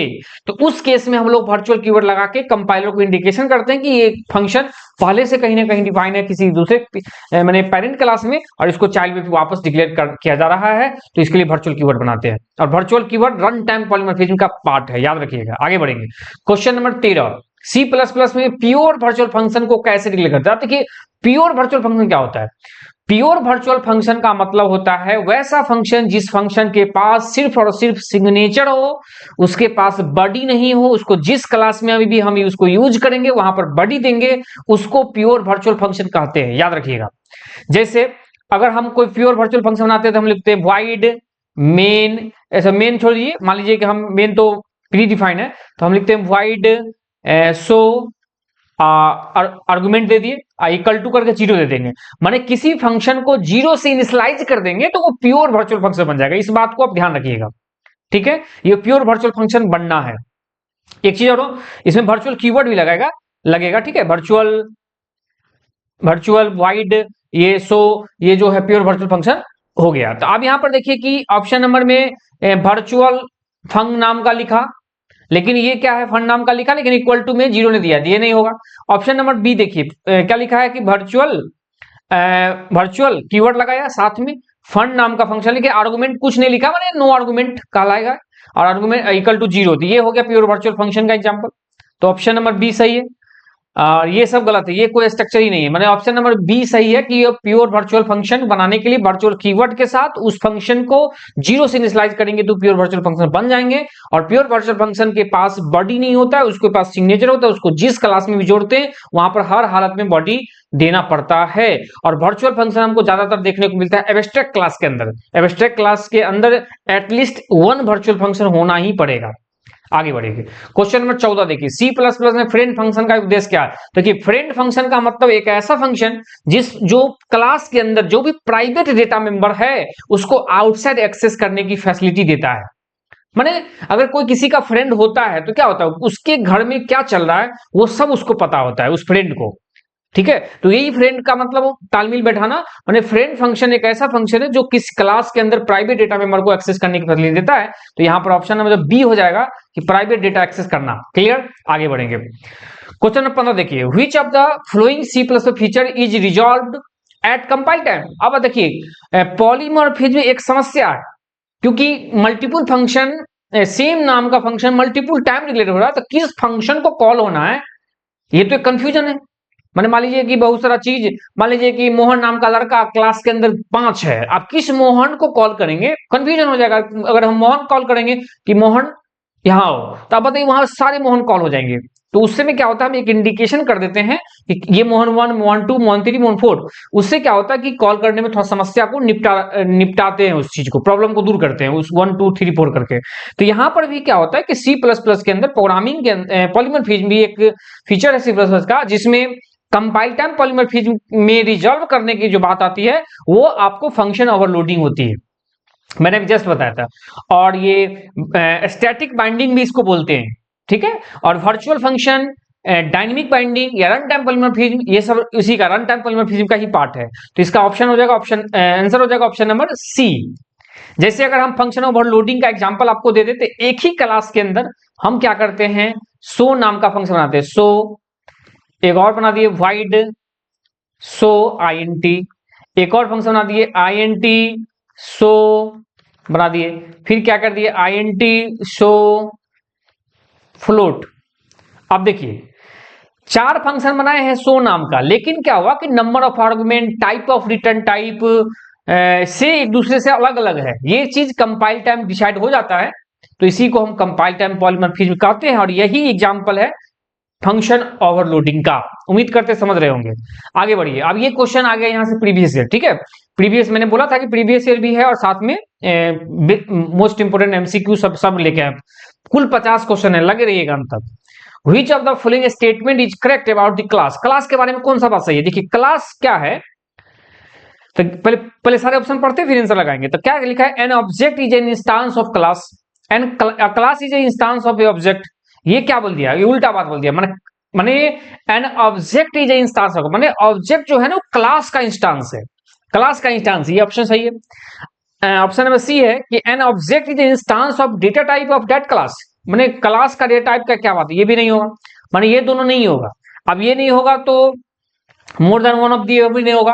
अब ए और ई में से कौन होगा? देखिए ऑप्शन काट के लगाइए क्योंकि कंपटीशन ज्यादा टफ है, ठीक है। टीआरई के अंदर आपको कंपटीशन ज्यादा टफ देखने को मिलेंगे, लेकिन आप उसमें आप बेटर कब करिएगा, अच्छा कब करिएगा। देखिए कौन ऑप्शन नहीं होगा उसको काट कटाइए। यहां हम क्या किए कि 3 ऑप्शन हटा दिए, ठीक है। अब 3 ऑप्शन हटा दिए, इसका मतलब क्या हुआ? 80% मेरा प्रॉब्लम दूर हो गया है, ठीक है। अगर 100% को मैंने 5 से डिवाइड करेंगे तो 20-20% का हम बात करेंगे तो 60%, नहीं सॉरी 60% की दूर हो गई। अब हमको 20-20 बता 20-20 के बात आ गया, मैंने 40% अब समस्या बच गई, उसमें से हम 20 लेंगे, 20 सही होगा, ठीक है। तो यहां पर देख लीजिए आप, पहला ऑप्शन क्या होगा? N object is instance of class, it's class, माने जो भी क्लास है उसका इंस्टांस को ऑब्जेक्ट बोलते हैं, और ये क्लास के बारे में ये डिफिनेशन सही बात है। तो ये ऑप्शन नंबर ए सही है, तो ई नहीं होगा, ठीक है। अगर ए सही हो गया तो ई तो कंफर्म है कि नहीं होगा। आगे बढ़िए। Question number 17, how do structure and class C plus differ? ये क्वेश्चन पूछा हुआ टीआरई में। अभी जस्ट इस क्वेश्चन में पहले बताया था कि सी प्लस प्लस में क्लास जो होता है उसके बाय डिफॉल्ट मेंबर प्राइवेट होते हैं और स्ट्रक्चर के बाय डिफॉल्ट मेंबर पब्लिक होते हैं। तो देख लीजिए ऑप्शन नंबर 2 में ही है, स्ट्रक्चर मेंबर और पब्लिक बाय डिफॉल्ट। स्ट्रक्चर का जो मेंबर है वो बाय डिफॉल्ट पब्लिक है, लेकिन वेयर एज जबकि क्लास का जो मेंबर बाय डिफॉल्ट प्राइवेट है। तो ये ऑप्शन नंबर बी सही है। इस क्वेश्चन का 17 का ऑप्शन नंबर बी सही है। आगे बढ़िए। और रुकिए, आगे नहीं बढ़ेंगे, पहले थोड़ा सा रुक जाइए, क्योंकि मोर than one of the above भी आंसर में है, तो पढ़ लेते हैं, बिना पढ़े नहीं छोड़ेंगे। ऑप्शन नंबर ए, जल्दीबाजी में ऑप्शन निकाल लगा टिक निकलिएगा तो पता चलेगा ऑप्शन नंबर डी हो गया तो फिर समस्या हो जाएगा। तो इसलिए सारे ऑप्शन पढ़ने की आदत होना चाहिए। Structure by default hide every member where as class do not, ये क्या बात बता दिया, ये सब नहीं है। Structure can't have private member where as class can है, मतलब कहता है स्ट्रक्चर के अंदर प्राइवेट मेंबर क्या नहीं बना सकते हैं, ऐसा कोई बात नहीं, ऐसा कोई है ही नहीं। इसलिए आंसर हो जाएगा ऑप्शन नंबर बी। आगे बढ़िए। क्वेश्चन नंबर 18, ये क्वेश्चन भी पूछा हुआ है प्रीवियस ईयर में। All members of structure in C plus plus are by default. मैंने अभी जस्ट बताया जितने भी मेंबर हो बाय डिफॉल्ट स्ट्रक्चर के अंदर क्या होते हैं? पब्लिक होते हैं। और स्ट्रक्चर बनाने के लिए हम लोग लिखते हैं स्ट्रक्ट, एक्सट्रक्ट कीवर्ड लिखे, जैसे कि स्ट्रक्ट एबीसी, इसके अंदर हम डेटा मेंबर डिफाइन कर देंगे, ये स्ट्रक्चर बन गया। एक्सट्रक्ट कीवर्ड से स्ट्रक्चर बनाते हैं। आगे बढ़ेंगे। क्वेश्चन नंबर 19 पूछा हुआ क्वेश्चन है, the number of access specifier in C plus plus में एक्सेस स्पेसिफायर कितने होते हैं? 3 होते हैं। पब्लिक, कौन कौन बता दिए? पब्लिक, प्राइवेट और प्रोटेक्टेड, ठीक है। ये 3 तरह का हमको एक्सेस स्पेसिफायर देखने को मिलते हैं सी प्लस प्लस के अंदर, याद रखिएगा आप। आगे बढ़ेंगे। Question number 20, in C plus plus what does a class hold? C plus plus में क्लास क्या होल्ड कर रखता है? ये पूछा हुआ क्वेश्चन है प्रीवियस ईयर में। मतलब क्लास क्या होल्ड कर रखता है? पहला ऑप्शन है एरे, दूसरा डेटा, तीसरा डेटा एंड फंक्शन, ठीक है। Array, data, data and function. एक बार समझिए, इसका आंसर हो जाएगा ऑप्शन नंबर सी। अब क्या है? डेटा के अंदर एरे आ जाएगा, एरे भी डेटा का ही पार्ट है। अगर डेटा बहुत ज्यादा है तो फिर वो एरे बना देंगे हम, तो डेटा के भी एरे का ही पार्ट है। माने जो हम अलग से एरे बोलेंगे, अलग से डेटा बोलेंगे, उसको हम एक बार डेटा बोल दिए, दोनों इंक्लूड हो गए। और फंक्शन, डेटा और फंक्शन दोनों चीज क्लास के अंदर देखने को मिलते हैं। मैंने बताया था क्लास एक ऐसा ब्लॉक ऑफ कोड है, एक ब्लूप्रिंट है, जिसके अंदर डेटा मेंबर और मेंबर फंक्शन डिफाइन किया जाता है उसके अंदर, ठीक है, याद रखिएगा। तो मतलब इसका आंसर हो जाएगा ऑप्शन नंबर सी। आगे बढ़ेंगे। Question number 21, in C plus plus all member of a class are by default. देखिए ये भी क्वेश्चन पूछा सेम ईयर में, सेम मतलब एग्जाम में, और एक और क्वेश्चन पूछा था स्ट्रक्चर के बारे में। तो सी प्लस प्लस में जितने भी क्लास के मेंबर होंगे बाय डिफॉल्ट प्राइवेट होंगे, और स्ट्रक्चर का जो मेंबर होगा बाय डिफॉल्ट पब्लिक होंगे। ये क्वेश्चन पूछा हुआ, तो इसका आंसर हो जाएगा ऑप्शन नंबर बी। आगे बढ़िए, देखिए क्वेश्चन नंबर 22 क्या कहता है, what is access specified use to make member of a class accessible only within a same package. अगर हमको सिर्फ केवल और केवल सेम पैकेज में भी मेंबर एक्सेस करना है, क्लास को एक्सेस करवाना, तो क्या करेंगे। देखिए सबसे पहले देखिए, पब्लिक होगा तो एक पैकेज से डिफरेंट पैकेज में हर जगह वो एक्सेसिबल होगा, पहला बात है, तो मतलब ये आंसर नहीं होगा। प्राइवेट होगा तो वो सिर्फ और सिर्फ सेम क्लास में एक्सेस होगा, वो सेम पैकेज में एक्सेस नहीं होगा। माने एक पैकेज में बहुत सारे क्लास हो सकते हैं, तो एक क्लास का मेंबर अगर प्राइवेट है तो फिर वो आउटसाइड माने उसी पैकेज के अंदर दूसरे क्लास में वो एक्सेसिबल नहीं होगा, माने ये आंसर नहीं होगा। ठीक है, आगे देखिए, अब नहीं होगा तो आंसर में डी भी कट गया। एक है पैकेज प्राइवेट, अगर हम पैकेज को प्राइवेट करते हैं, पैकेज बना रहे हैं उसी को प्राइवेट कर दिए, तो फिर क्या होगा, वो पैकेज का जो मेंबर जितने भी होंगे उसको आउटसाइड एक्सेस नहीं कर पाएंगे। ये ठीक है, तो इसलिए इसका आंसर हो जाएगा ऑप्शन नंबर सी, माने सेम पैकेज में ही एक्सेसिबल होगा। अगर पैकेज प्राइवेट हो गया तो उसको आउटसाइड एक्सेस नहीं कर सकते, इसलिए आंसर हो जाएगा ऑप्शन नंबर सी। आगे बढ़ेंगे, क्वेश्चन नंबर 23 देखिए, which of the following is used to define the member of a class externally in C++। ये सारे प्रीवियस पूछे गए हैं। तो अगर किसी भी मेंबर को क्लास के आउटसाइड एक्सेस डिक्लेयर करना हो, क्लास के आउटसाइड डिक्लेयर करना हो, तो उसके लिए हम लोग स्कोप रिजोल्यूशन ऑपरेटर लगाते हैं। इसका नाम है स्कोप रिजोल्यूशन ऑपरेटर, याद रखिएगा। डबल क्लोन जो लिखते हैं ये स्कोप रिजोल्यूशन ऑपरेटर है, जिसके थ्रू क्लास के मेंबर को आउटसाइड एक्सेस कर लेते हैं। जैसे देखिए एग्जांपल बताते हैं, क्लास एबीसी, इसके अंदर हम क्या करिए, पब्लिक मेंबर बना देते हैं वॉइड, और ये लिख दिए शो, और इस शो को हम बॉडी ने दिए। अब इसको हम आउटसाइड एक्सेस करना है तो क्या करेंगे, वॉइड, फिर क्लास का नाम लिखेंगे क्या है एबीसी, फिर स्कोप रिजोल्यूशन ऑपरेटर लगाएंगे, जो वाला ऑपरेटर है लगा दिए, और फिर लिखेंगे फंक्शन का नाम शो और ये आर्गुमेंट। इस तरह से ये क्या हुआ, आउटसाइड, ये स्कोप रिजोल्यूशन ऑपरेटर के थ्रू ये आउटसाइड इसको एक्सेस कर लिए, आउटसाइड डिक्लेयर कर दिए। तो उम्मीद करते समझ गए होंगे, इसका ऑप्शन हो जाएगा, आंसर हो जाएगा ऑप्शन नंबर बी। आगे बढ़ेंगे, question number 24, Which of the following is the correct syntax to create an object in C++? C++ में ऑब्जेक्ट बनाने के लिए मैंने अब जस्ट बताया था, क्लास का नाम लिखते हैं और वेरिएबल का नाम देते हैं, रेफरेंस वेरिएबल, लेकिन ब्रैकेट नहीं देते, यहाँ ब्रैकेट डाल दिया। ठीक है, चलिए, तो इसका आंसर हो जाएगा ऑप्शन नंबर, देखिए ये तो ऑब्जेक्ट, ये न्यू कीवर्ड लगा दिया, ये तो जावा में है, यहाँ पर है नहीं ये चीज। आगे बढ़िए, ये क्लास नाम का कीवर्ड भी नहीं है, और ये नहीं होगा, बी और सी में से कौन होगा, बी में ब्रैकेट लगा, इसमें ब्रैकेट नहीं है, तो स्टूडेंट S1 लिख देते हैं। ठीक है, ये ऑब्जेक्ट बन गया।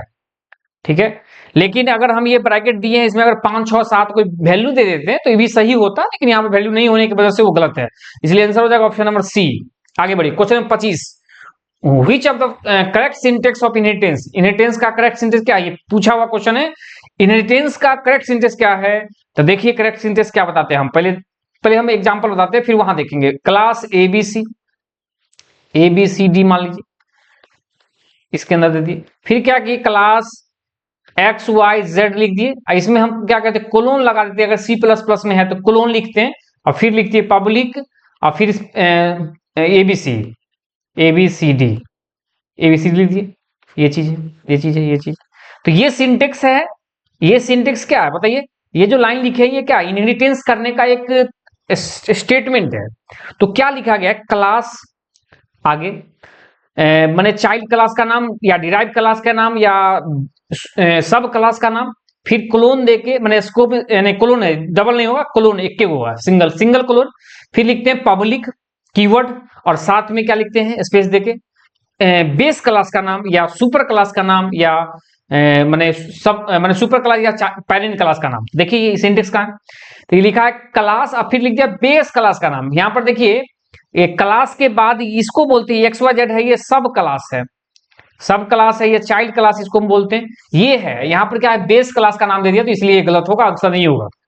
आगे देखिए, क्लास डिराइव क्लास का नाम यहां तक सही है, क्लोन दे दिया, एक्सेस स्पेसिफाइड माने यहाँ पर पब्लिक, प्राइवेट, प्रोटेक्टेड कुछ भी लिख सकते हैं, एकदम सही है। और फिर क्या लिखा, बेस क्लास का नाम एकदम सही है, और यहाँ क्लोन भी दिया है, ये भी ठीक है, और बॉडी दे दिया, माने ये आंसर सही मिल रहा है। आगे बढ़ेंगे, क्लास, डिराइव क्लास का नाम क्लोन दे दिया, फिर लिख दिया बेस क्लास का, नहीं, एक्सेस स्पेसिफायर लगाना पड़ेगा, एक्सेस लगाना पड़ेगा, ठीक है। एक्सेस पब्लिक प्राइवेट प्रोटेक्टेड, माने ये गलत हो जाएगा, ये भी गलत, ये भी गलत, माने इस क्वेश्चन का जो जवाब हो जाएगा ऑप्शन नंबर बी हो जाएगा। उम्मीद करते हैं समझ गए होंगे, 25 का ऑप्शन नंबर बी होगा।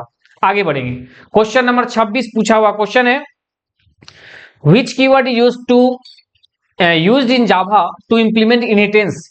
जावा में इनहेरिटेंस करने के लिए हम लोग क्या करते हैं, तो जावा में इनहेरिटेंस करने के लिए हम लोग एक्सटेंस नाम का कीवर्ड लगाते हैं, याद रखिएगा। जैसे अगर यही चीज जावा में होता तो क्लास लिखते, एबीसी लिखते, और यहाँ पर ये क्लास हो गया, अगर क्लास दूसरा लिख दिए, एक्स वाई जेड लिख दिए, तो इसमें हम क्या, अगर जावा में है यहाँ पर एक्सटेंस नाम का कीवर्ड लगाएंगे और एबीसी लिख देंगे। ये एबीसी नाम के क्लास एक्सटेंस कीवर्ड के साथ इनहेरिट हो गया। उम्मीद करते समझ गए होंगे। अगर ये सी प्लस प्लस में होता तो यहां पर क्लोन लगा के और पब्लिक लिख के, एक्सेस स्पेसिफायर लिख के, और फिर सुपर क्लास का नाम लिख देते, ये चीजें। लेकिन जावा में एक्सटेंड कीवर्ड लगाते, याद रखिएगा। इनहेरिट कीवर्ड नहीं होता है, इंप्लीमेंट कीवर्ड होता है। इंटरफेस को, जावा के अंदर इंटरफेस को इंप्लीमेंट करते हैं हम लोग, और इंप्लीमेंट्स कीवर्ड लगा करते हैं, याद रखिएगा अच्छे से। और जिस तरह से एब्स्ट्रैक्ट क्लास है, इंटरफेस भी सेम चीज है। एब्स्ट्रैक्ट क्लास के पास भी जो मेथड है बड़ी नहीं होता है, उसके अंदर जो मेथड है वो बड़ी नहीं होता है, उसको जिस क्लास में जोड़ते हैं वहां पर बड़ी देते हैं, माने वहां प्योर वर्चुअल फंक्शन होता है। उसी तरह इंटरफेस भी होता है, उसके अंदर जो फंक्शन होते हैं उसके पास भी बड़ी नहीं होता है, उसको जिस क्लास में हम इंप्लीमेंट करते हैं वहां पर बड़ी हर हालत में देना पड़ता है। तो इसका आंसर हो जाएगा ऑप्शन नंबर ए, 26 का ऑप्शन नंबर ए होगा। आगे बढ़ेंगे, क्वेश्चन नंबर 27 पूछा हुआ क्वेश्चन है, inheritance in OOP allowed a class. Inheritance जो है ऑब्जेक्ट में प्रोग्रामिंग में क्या अलाउ करता है, तो inheritance properties and behaviour from another class, create instance of another class. ये इंस्टेंस क्रिएट करेंगे तो ऑब्जेक्ट होगा, तो ये चीज नहीं है। Override method of another class, more than one of the above. अब देखिए समझने वाला क्वेश्चन है, इनहेरिटेंस क्या करता है, इनहेरिट करता है प्रॉपर्टी एंड बिहेवियर को किसी दूसरे क्लास का। सही बात है, एकदम सही है कि जो पहले से बना बना प्रॉपर्टी है उसको, उस प्रॉपर्टी को, बिहेवियर को इनहेरिट करता है। इनहेरिट का मतलब जोड़ना, एक्सेस करना। ऑप्शन नंबर सी है override method of another class, एक मेथड को दूसरे मेथड में ओवरराइड कर देना, एक क्लास के मेथड को दूसरे क्लास में ओवरराइड कर देना, ठीक है। तो ओवरराइड कर देंगे तो वहां पर वो क्या कहलाएगा, पॉलीमॉर्फिज्म कहलाएगा। लेकिन वो पॉलीमॉर्फिज्म इनहेरिटेंस के केस नहीं होता है। क्या लिखा है कि इनहेरिटेंस क्या अलाउ करता है, ओवरराइड करता है मेथड को ऑफ अनदर क्लास, मतलब एक क्लास के मेथड को दूसरे क्लास में ओवरराइड करने की फैसिलिटी भी होती है। मतलब इसी भी सही है, मतलब इसका आंसर ऑप्शन नंबर डी होगा। आप थोड़ा ध्यान दे लीजिएगा इसको, आगे बढ़िएगा। क्वेश्चन नंबर, एक मिनट, 28 भी सेम आ गया। अच्छा तो ठीक है, इसको छोड़ के चलते हैं। 28 भी सेम क्वेश्चन है, मतलब इसका भी ऑप्शन हो जाएगा more than one of the above. आगे बढ़िए, question number 29, what is inheritance in C plus plus. देखिए इनहेरिटेंस क्या करता है, derive a new class from an existing class, माने पहले से बना बनाया क्लास है उसको उस क्लास में इनहेरिट करना। आगे बढ़िए, question number 30, which keyword used to inherit in class in C plus plus. C plus plus में इनहेरिटेंस करना है तो क्लोन लगाएंगे, ठीक है। ऑप्शन नंबर डी होगा। अगर जावा होता तो एक्सटेंस लगाते, ये जावा में एक्सटेंस कीवर्ड लगाते, मैंने बताया था अभी। इंप्लीमेंट के लिए इंटरफेस देखने को मिलता है जावा में, जावा में इंटरफेस को इंप्लीमेंट करते हैं हम तो इंप्लीमेंट्स कीवर्ड लगा के, और इनहेरिटेंस नाम का कोई इनहेरिट नाम का कोई कीवर्ड नहीं होता है।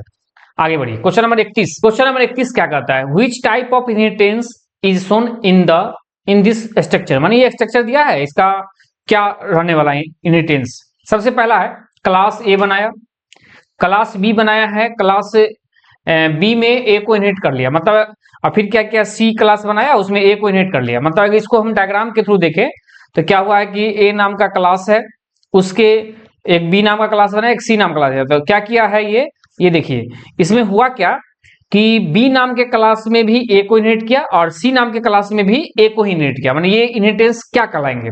तो सबसे पहले इसको समझाने से पहले हम कुछ बात बता देते हैं। इनहेरिटेंस बहुत सारे टाइप को देखने को मिलते हैं। एक जैसे देखिए ए क्लास को बी में इनहेरिट कर दी, माने इसको कहते हैं सिंगल इनहेरिटेंस।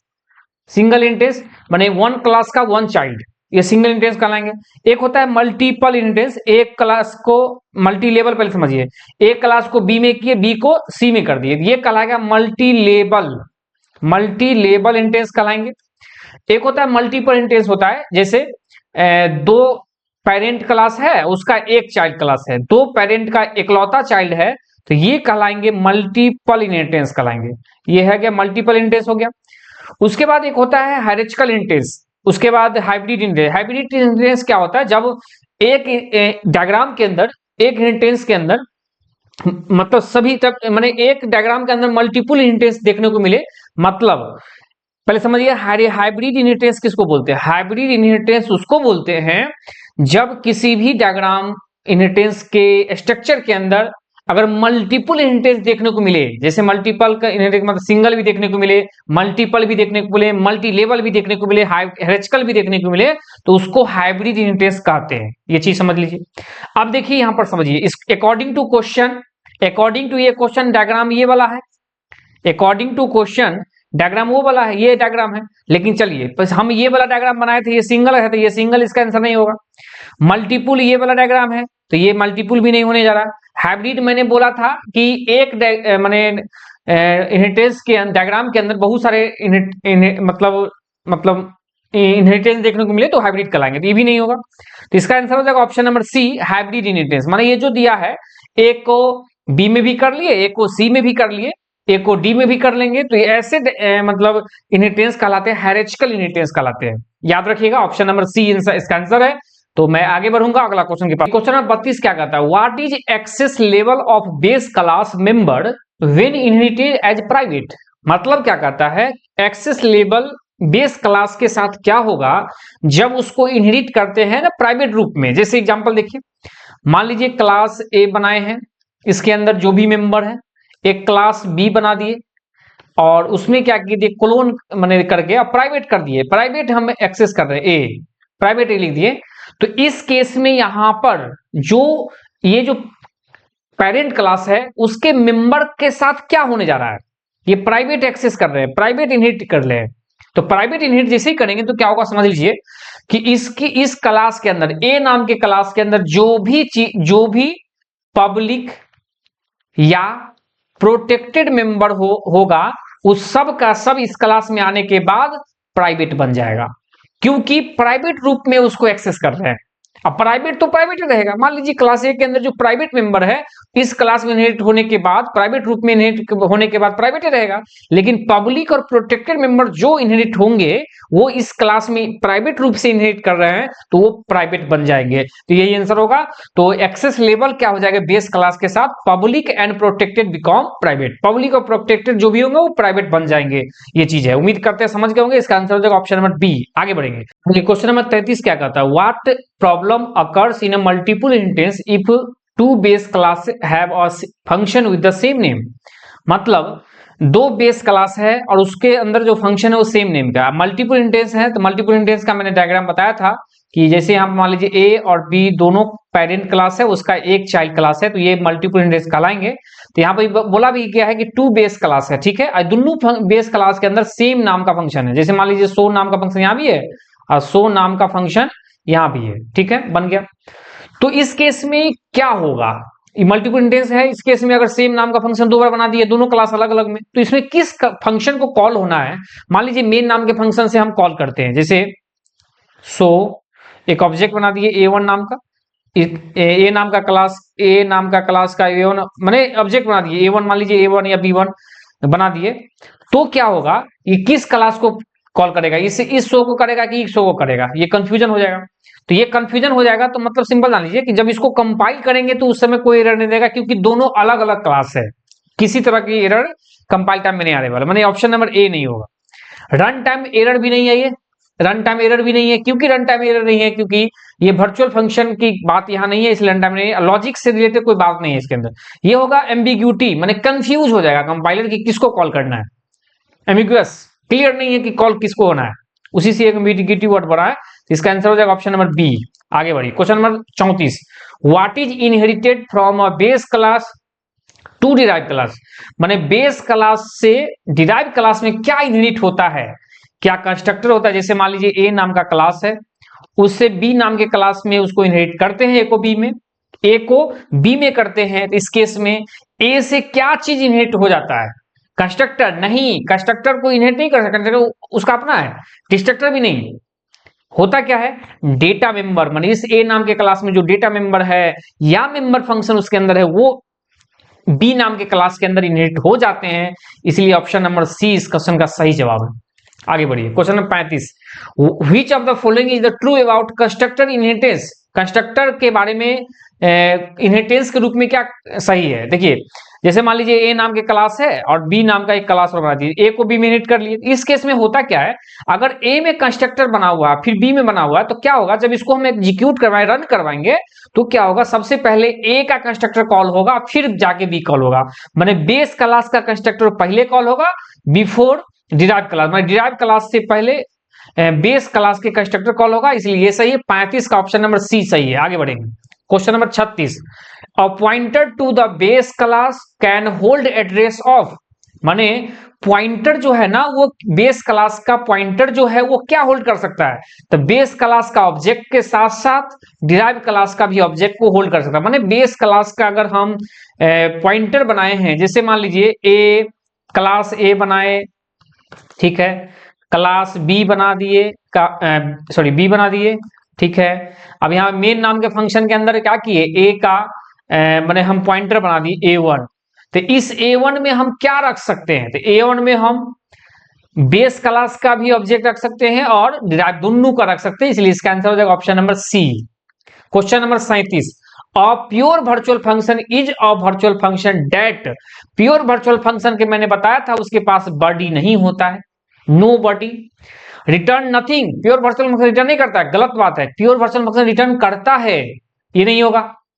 आगे बढ़िए, क्वेश्चन नंबर सी देखिए, ऑप्शन नंबर सी देखिए, is used in a base class. अब स्वाभाविक है, प्योर वर्चुअल फंक्शन का यूज तो हम लोग बेस क्लास में करते हैं। पेरेंट जिस क्लास में भी उसको जोड़ते हैं वहां पर बॉडी देते हैं, मतलब चाइल्ड क्लास में उसको बॉडी देने की काम करते हैं, और यूज तो एक्चुअल में वो बेस क्लास में होता है, ये भी सही है। इसलिए इसका आंसर हो जाएगा ऑप्शन नंबर डी, ए और सी दोनों। आगे बढ़ेंगे, question number 38, pure virtual function के बारे में बताया है, तो कहता है have to redefine in the inherited class, can't have the public. ये गलत है, ये गलत है, ये गलत है, मैंने एक बार पढ़ लिया ऑप्शन, ये सही है, क्योंकि प्योर वर्चुअल फंक्शन जो है ना, उसको रीडिफाइन करना पड़ता है। जिस क्लास में इनहेरिट करते हैं वहां पर हर हालत में इसको हम लोग को बॉडी देना होता है, इसलिए इस क्वेश्चन का सही जवाब ए है, तो ऑप्शन नंबर ए सही है।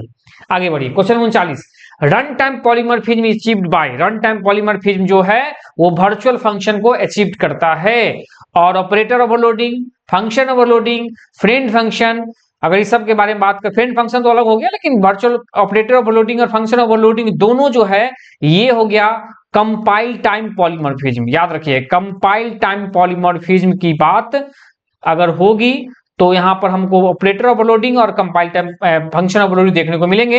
वर्चुअल फंक्शन, फंक्शन ओवरराइडिंग, इसमें हम लोग को एक चीज और देखने को मिलता है, फंक्शन ओवरराइडिंग, ये दोनों चीज इसका पार्ट है। आगे बढ़िए, क्वेश्चन नंबर 40, 10 क्वेश्चन और बच गए, बने रहिएगा। What is the output of the code, ये कोड है, इसका आउटपुट क्या बताइए, आईओ स्ट्रीम, माने C++ का फाइल बनाया है। चलिए ठीक है, इंट में ए में दिया 10, ए में क्या दिया 10 दे दिया, सॉरी ए में दिया 10 रख दिया। अब क्या किया सो देख लीजिए, ये प्लस ए प्लस प्लस दिख दिया, ए प्लस प्लस को बी में रखना है, मतलब प्लस प्लस का मतलब होता है इंक्रीमेंट ऑपरेटर। ये प्लस प्लस इंक्रीमेंट और माइनस माइनस डिक्रीमेंट ऑपरेटर है, ठीक है। दोनों का कहानी अलग अलग, जैसे हम अगर लिखते हैं ए प्लस प्लस, एगो लिखते हैं प्लस प्लस ए, दोनों अलग अलग है। इसको बोलते हैं पोस्ट फिक्स, पोस्ट फिक्स, इसको बोलते हैं प्रीफिक्स। दोनों में अंतर क्या समझ लीजिए, पोस्ट फिक्स क्या करता है, पहले वैल्यू को इनिशियलाइज करता है, फिर प्लस प्लस करता है, फिर एक बढ़ाता है, प्लस प्लस का एक बढ़ाना, इंक्रीमेंट करना। अब प्लस प्लस ए माने प्रीफिक्स क्या करता है, पहले बढ़ा लेता है और फिर जाके उसमें रखने का काम करता है। जैसे देख लीजिए, अब इस क्वेश्चन के अंदर देखिए, यहां पर ए में 10 है, ये क्या क्या बी में एक बी नाम का वेरिएबल बनाया है, ठीक है, उसमें क्या रखने जा रहा है, देखिए ए प्लस प्लस रखने जा रहा था, मतलब क्या होगा, ये पोस्ट फिक्स है तो पहले क्या करेगा, ए का वैल्यू उठा के बी में डाल देगा, माने ए में क्या है 10 को डाल देगा, अब फिर प्लस प्लस करेगा, तो प्लस प्लस करेगा तो ए का वैल्यू बढ़ के अब 11 हो गया। चलिए ठीक है, मैंने लेकिन बी में 10 ही देगा। आगे बढ़िए, फिर क्या किया है, प्लस प्लस ए लिख दिया, ए में कितना हुआ 11 से क्या बन गया 12, तो 12 बन गया, तो 12 बनने के बाद उसको रख दिया सी में, अच्छा सी में रख दिया 12। चलिए ठीक है, अब आउटपुट कर रहा है ए को, बी को, सी को कर रहा है, तो बताइए ए में करेगा तो फिर नहीं, ए प्लस प्लस किया तो 12, ये 12 ही हो जाएगा, ठीक है। तो ए को प्रिंट करेंगे तो देगा 12, ठीक है, बी को प्रिंट करेंगे तो देगा 10, ठीक है। और सी को प्रिंट करेंगे 12, माने 12 10 12, 12 10 12 ऑप्शन नंबर सी में है, 12 10 12 ऑप्शन नंबर सी में है। उम्मीद करते हैं आप समझ गए होंगे क्वेश्चन। आगे बढ़ेंगे, question number 41, which concept allow the function same function name to behavior differently based on parameters। तो ये पॉलीमॉर्फिज्म कहलाते हैं, ये फंक्शन ओवरलोडिंग कहलाएंगे। सेम फंक्शन है नेम से और लेकिन डिफरेंट बिहेवियर से उसको डिफाइन करते हैं, तो पॉलीमॉर्फिज्म का ये कंपाइल टाइम पॉलीमॉर्फिज्म का एग्जांपल है, जिसको हम लोग फंक्शन ओवरलोडिंग भी कहते हैं। ऑप्शन नंबर बी सही है। आगे बढ़िए, question number 42, in OOP what does the this pointer refers to. देखिए दिस एक ऐसा पॉइंटर वेरिएबल है जो करेंटली एग्जीक्यूट करता है ऑब्जेक्ट। करंट में जो ऑब्जेक्ट यूज कर रहा होता है, जो भी ऑब्जेक्ट करंट में काम कर रहा होता है, उसको ये एक्सेस करने की काम करता है, उसको एक्सेस करवाता है। ठीक है, तो यहाँ लिखा है the current instance of a class, माने इंस्टांस माने ऑब्जेक्ट, करंट में जो इंस्टांस काम कर रहा होता है, जो ऑब्जेक्ट काम कर रहा होता है, उसी को ये रिफर करने का काम करता है दिस पॉइंटर। तो 42 का ऑप्शन हो जाएगा ऑप्शन नंबर बी। आगे बढ़ेंगे, question number 43, which of the following is true about the constructor. Constructor के बारे में कौन सही है? Constructor have return type, return value, constructor return नहीं करता है। Constructor must have the same name as the class, constructor जो है क्लास के नाम से सेम होता है, सही बात है। They can be overloaded, constructor overload कर सकते हैं, can not be overloaded, constructor overload नहीं कर सकते, गलत बात है, कंस्ट्रक्टर ओवरलोड कर सकते हैं। Default constructor, parameters constructor, copy constructor के एग्जांपल तो है ओवरलोडिंग का। अगला है they are called when the object destroyed, माने जब ऑब्जेक्ट डिस्ट्रॉय होता है तब कॉल होता है, नहीं कंस्ट्रक्टर जब ऑब्जेक्ट बनता है तभी कॉल होता है। ठीक है, वो ऑब्जेक्ट डिस्ट्रॉय होता है तो उस समय डिस्ट्रक्टर कॉल होता है। ठीक है, डिस्ट्रक्टर के मान, इसलिए इसका आंसर हो जाएगा ऑप्शन नंबर बी। आगे बढ़िए, question number 44, what will the output the following code. इसका आउटपुट क्या है? देखिए सिंपल बता चुके अभी, ए में 5 है, क्या किया प्लस ए प्लस पर लिखा, पोस्ट फिक्स लिखा, तो ये क्या करेगा, ए का वैल्यू पहले प्रिंट कर लेगा तब ए का वैल्यू बढ़ाएगा। तो मतलब ए का वैल्यू अगर प्रिंट करके ए 5 का 5 ए देगा, अगर वापस अब ए का प्रिंट करेंगे तब देगा 6। आगे बढ़िए, question number 45, which of the following को डिक्लेयर टू कांस्टेंट। कांस्टेंट बनाना हो तो सबसे पहले देखिए वेरिएबल बनाना है, एक्स में दे दिए 10, वेरिएबल बनाना है, इसके पहले डेटा टाइप लिख देंगे और उससे पहले कांस्ट कीवर्ड लगा देंगे, कांस्ट कीवर्ड, तो ये कांस्टेंट वेरिएबल बन जाएगा, माने ये जो एक्स है कांस्टेंट बन जाएगा, माने अगली बार एक्स में अगर 11 दे देंगे तो एरर दे देगा, ये एरर आ जाएगा, कहेगा एरर है। तो देख लीजिए ये नहीं है गलत, ये गलत है, ये गलत है, और ये ऑप्शन नंबर सी बी सही है, कांस्ट INT बी। आगे बढ़िए, क्वेश्चन नंबर 46, अब ये क्वेश्चन देखिए, ए में 5 है, ये क्या किया एक्स माइनस माइनस, तो एक्स को प्रिंट करेगा, इस लाइन में एक्स को प्रिंट करेगा तो हमको 5 ही मिलेगा, लेकिन तब जाके एक्स को 1 घटाएगा तो अब फिर से एक्स प्रिंट करना है 4 देगा, माने 5 और 4 इसका आउटपुट आने वाला है, तो ये आंसर हो जाएगा ऑप्शन नंबर ए। आगे बढ़िए, question number 47, which keyword used to prevent inheritance. Inheritance को रोकना है तो उस क्लास को फाइनल बना दो। जैसे अगर हम एक क्लास बनाते हैं, क्लास फाइनल क्लास ए, अब यहाँ पर कुछ मेथड दे दिए, फिर क्या किए क्लास बी बना दिए, और यहाँ पर हम क्लोन करके फाइनल कीवर्ड तो जावा में होता है, मान लीजिए जावा में ही एक्सटेंस कीवर्ड लगा दिए ए, तो अब क्या होगा, इस लाइन में एरर दे देगा, कहेगा क्या ए नाम का क्लास फाइनल है, आप फाइनल क्लास को इनहेरिट नहीं कर सकते हैं, इसलिए इसका आंसर हो जाएगा ऑप्शन नंबर सी। आगे बढ़िए, question number 48, what will be the output of the following code. इसका आउटपुट क्या होगा, देखिए आउटपुट देखते हैं, ए में 3 है, बी में 4 है, यहाँ जाएगा चेक करेगा, ए बड़ा है बी से, क्या ए का वैल्यू 3 बड़ा है 4 से, कंडीशन फॉल्स हो गया, माने ये कंडीशन फॉल्स हो गया, फॉल्स होने के बाद देखिए ट्रू होगा तो ए एग्जीक्यूट करेगा और फॉल्स हुआ तो बी एग्जीक्यूट करेगा, ये तो फॉल्स कर गया ना, ए में 3 है बी में 4 है, कहता है 3 बड़ा है 4 से, कंडीशन फॉल्स, ये फॉल्स वाला स्टेटमेंट है, लाइन है, तो बी का वैल्यू उठा के कहां डाल देगा, प्रिंट में, तो प्रिंट में डालेगा तो बी का वैल्यू कितना है बताइए, बी में 4 है, तो आउटपुट के रूप में क्या आ जाएगा, 4 आ जाएगा। उम्मीद करते हैं समझ गए होंगे। मैं आगे बढ़ूंगा, question number second last question, 49 number question कहता है which of the following currently declare a pointer. Pointer बनाने के लिए, पॉइंटर एक स्पेशल टाइप आपको वेरिएबल होता है जो किसी दूसरे वेरिएबल का अपने में एड्रेस को होल्ड करके रखता है। अगर हमको पॉइंटर बनाना हो, जैसे x इक्वल टू 5, ये जनरल वेरिएबल है, लेकिन एक x को स्टार लगा के y कर दिए तो ये क्या हो गया, पॉइंटर वेरिएबल बन गया। ये क्या करेगा, अगर हम आगे चल के y माने इसी मान लीजिए m% अगर x कर दिए तो क्या होगा, x का जो एड्रेस है उसको y में होल्ड कर देगा। तो ये इस तरह से पॉइंटर बनाने के लिए हम यही लिखते हैं, स्टार लगाते हैं। तो ये नॉर्मल वेरिएबल हो गया, ये गलत है, ये गलत है, इसका आंसर हो जाएगा ऑप्शन नंबर सी। उम्मीद करते समझ गए होंगे। और आज का अंतिम क्वेश्चन है what will be the output of the code, इसका कोड का आउटपुट बताइए। देखिए x में 10 दे दिया, चलिए ठीक है, x में 10 डाल दिया, 1001 मेमोरी लोकेशन कोई होगा मेमोरी लोकेशन उसको रख दिया। ये क्या किया है, देखिए एक p नाम का पॉइंटर वेरिएबल बनाया है, ये पॉइंटर वेरिएबल ये एड्रेस रखेगा। क्या किया, m%x, x का एड्रेस रख रहे हैं, x का एड्रेस रखेंगे, यहाँ पे चला जाएगा 1001, एकदम सही है।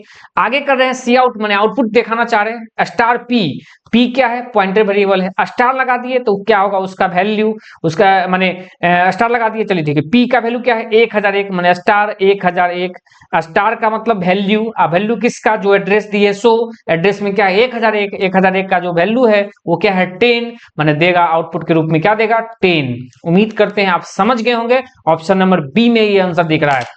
तो आज का वीडियो यही खत्म करते हैं, कैसा लगा वीडियो कमेंट करके बताइएगा। मैं बैक टू बैक अब कंटिन्यू आप पढ़ाऊंगा अच्छे से, और सभी प्रीवियस ईयर क्वेश्चन को, और साथ में एसटीटी का जो क्वेश्चन अभी एग्जामिनेशन हुए 2025 में उसका भी क्वेश्चन लेके आऊंगा, और अच्छे से टीआरई 4 का हर संभव प्रयास करूंगा तैयारी करने के लिए। और साथ में मॉक टेस्ट भी आपको वेबसाइट पर codingsharma.com पर देखने को मिलेंगे, ठीक है। और साथ में टेलीग्राम चैनल ज्वाइन कीजिए, वहां पर आप कंटिन्यू आपको इन्फॉर्मेशन मिलते रहेंगे, पीडीएफ मिलते हैं, सब चीज मिलते हैं। और साथ में वेबसाइट पर भी आप विजिट करते रहिए, वहां पर टेस्ट सीरीज लगाइए फ्री ऑफ कॉस्ट।